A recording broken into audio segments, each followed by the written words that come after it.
Hello, XCFL, and welcome back to another episode of the Chargers Bolt Beat.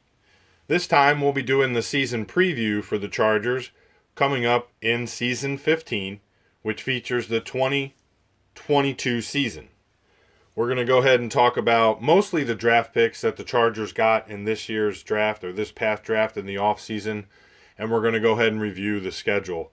Not too much to get involved here since the Chargers really didn't have much going on in free agency. They were still cap stricken with the salaries that they have. So, they did pretty decent in the draft overall. I'd probably give them a solid C grade for the draft that they produced for themselves in regards to the picks that they had. I believe they had no fourth round picks, so they had a first, second, and third, and a fifth, sixth, and seventh round pick. So we'll go ahead and get right into that moving forward. First, let me talk about where we stand right now as a beginning of this season. They're an 85 overall team. They did go down because of some of the players that they lost in the offseason and, of course, regression with some of the older players. So salary cap's at $194 million. They only have about a little over $6.5 million free right now, and they have 187.5 spent in salary. So that's where they stand. Before any balls are thrown or whistles are blown, the offense is ranked, I'd say, right now around the 11th or 12th spot in the XCFL, just based on overalls and the way they have everything set up right now. And they're probably around the same, I'd say, 10th or 11th in defense. They did pick up some defense in the draft. And speaking of that, we have Brett Patterson, which is the first round pick, left outside linebacker, 80 overall out of Ohio State. He is the rookie for them. He's going to be the leader on this defense. He's probably going to start right off the bat on one of the outside linebacker positions.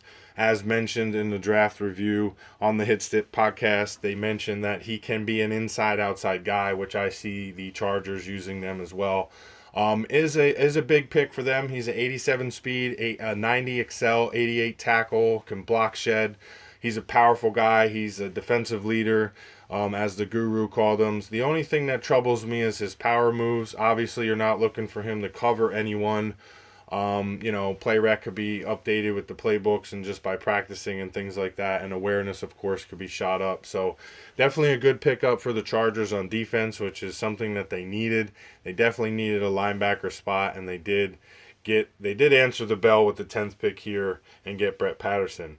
So into their second pick, they got Raymond Heath, who's a free safety to help them in the backfield on defense. He's a 77 overall, 5'11", so he's a small guy for my taste. He's young. He's only 22 years old. He's out of Michigan State. He's an 87 speed. He's an 89 excel. He can cover the zone. He can cover man. It needs to be a little higher in my opinion, but overall a solid pick here for the Chargers at number 2. They get some help in the defensive backfield for them. With the third pick, they got Jarek Moss, the defensive tackle, number 7 or overall 71 out of UCLA. Another decent pickup here for him. Or for the Chargers. Strength is decent, got a solid tackle, he can move, he's powerful, he's good off the ball snap, so he's got that acceleration. Lacks a little bit in speed, but he might make up for that with the acceleration. As mentioned, they did not have a fourth round pick. So in the fifth round, I believe, they took Brian Epps, another defensive tackle, which, again, the Chargers needed. They needed big-time help on defensive tackle. That was a big, big hole for them last year, despite the fact that they were thrown on more than they were ran on. And considering they had a lot of injuries at the defensive tackle position, so, being forced to almost run a 3-4 defense in most cases, which is how they're set up on this team. They do have some 4-3 players, and Coach Greco and the owner, Ferreira Sr., like to run that hybrid, switch-it-up defense. But moving forward with this guy, Brian Epps, I think he's a big pickup. I think they got a steal here with him at this round pick, a 72 overall, which is better than their last defensive tackle. So, again, a position battle thing there going, or just trying to build some depth moving forward with the future because the defense for the Chargers is getting older. Next pick was, I believe, their sixth pick, which was a quarterback that they were looking at the whole draft and waited for the right time to pluck him, and that was Scott Hobgood Chick Tick. That's the name of the draft, in my opinion, and I think that's why they drafted him. But he got stolen from the practice squad, and will do. Kudos to the Dolphins for snatching him up. You guys need him probably more than I do, to be honest. I drafted him for the name, truth to be honest. So, I was a little salty, but I got over it. Anyway, great quarterback in my opinion. This guy was an undrafted guy. He wasn't even on the charts. If you paid attention or if you saw him, there was a week there where there was like 12 quarterbacks in there to draft from and pick up. I scouted this guy, and we scouted him, and we looked at him, and the throw power was there. The short accuracy was there. So to me, he was a perfect West Coast style of quarterback with a strong arm, which is what you need. Decent speed, decent acceleration. He could be worked on and be good. We got a couple more seasons left to build on him. So shout out to Hobgood, Chick Tick, and the Miami Dolphins. And the last and final pick was Jordan Gels, a cornerback. Finally, the Chargers take a cornerback. I don't know why they waited so late. I know they had a lot of holes to fill on defense, but not a bad pickup here. 70 overall guy. Again, another short guy, 5'11".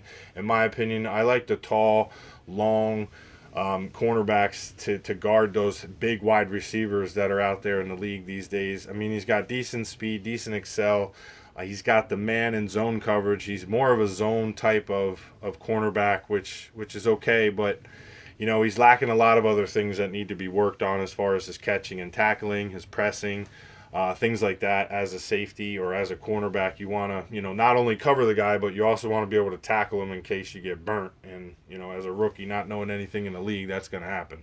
So he was the 7th round, 11th pick overall for the Chargers. So that takes care of their draft. I mean, looking back on it, they didn't draft anybody, I think, other than the quarterback that was under a 70 overall, which in my opinion is pretty decent for a 7-round draft in Madden these days when you're online with 32 players. So decent job. They filled some holes. They got some positions that they could work on, building some guys up and replacing the old talent as they leave with younger talent. Moving into the schedule for the Chargers, looking at this year's schedule, they got a pretty decent lineup. Week 1's against the division rival, the Chiefs and Nick Z. Then you have the Week 2 against the Rams and Justin. Week 3 against the Commissioner again this season. We pulled Jim in Week 3. Week 4, tough matchup with the Seahawks. Week 5, always love playing against my man, Mr. Wednesday Night, Sean White. Of course, my rival, probably the only rival I have in the XCFL, in my opinion, is Coach Das. He's in my division. I can't seem to ever get away from this guy somehow or another. I see him in Week 6 and also in Week 17. Then I got back-to-back against the Broncos in Week 7, so double division matchups. Week 8, we got the Cardinals, a tough matchup there too with that team doing big things in the offseason as well. Week 9 is the bye week for us. Look to get a break there as we go out and play against San Francisco in Week 10, and then back to our division Week 11 against the Broncos. Once again, we have another matchup with Dan the Man in Week 12 and his Jaguars, who are looking right with that offensive line in the draft. Another wall for Fournette to run behind. Again, I'll see Nick Z in Week 13. I will meet Coach Boone in Week 14 and his Texans, and also my buddy Coach Yost, Week 15, and his Titans. Week 16, a new owner for the Jets in here. Got in late just before the draft, I think. So I'll see him. Hopefully get some info on him before Week 16. Good luck to him and the Jets this season. And as I mentioned earlier, finishing out the season against my buddy Coach Das in Week 17. Maybe that'll come down to a divisional matchup. Maybe I'll be knocking him out or he'll be knocking me out. But usually I'm the one outside looking in. So anyways, that's going to take care of everything for the Chargers Bolt Beat. Sorry it's so short and to the point. Chargers really didn't do much in the offseason. They just stuck with what they do best, and that's scout and draft. And moving forward, we'll see how things go. I know they played Week 1 the other night against the Chiefs, and they did lose that one 27-17. Hopefully EA and their coding bitches get this shit together with the app so we can get back to getting our stats off daddy leagues, as we know most of us count on that, but I guess we're going to have to go old school and, get it from the console. So that's everything for now. Dick Dickerson, and I'm out.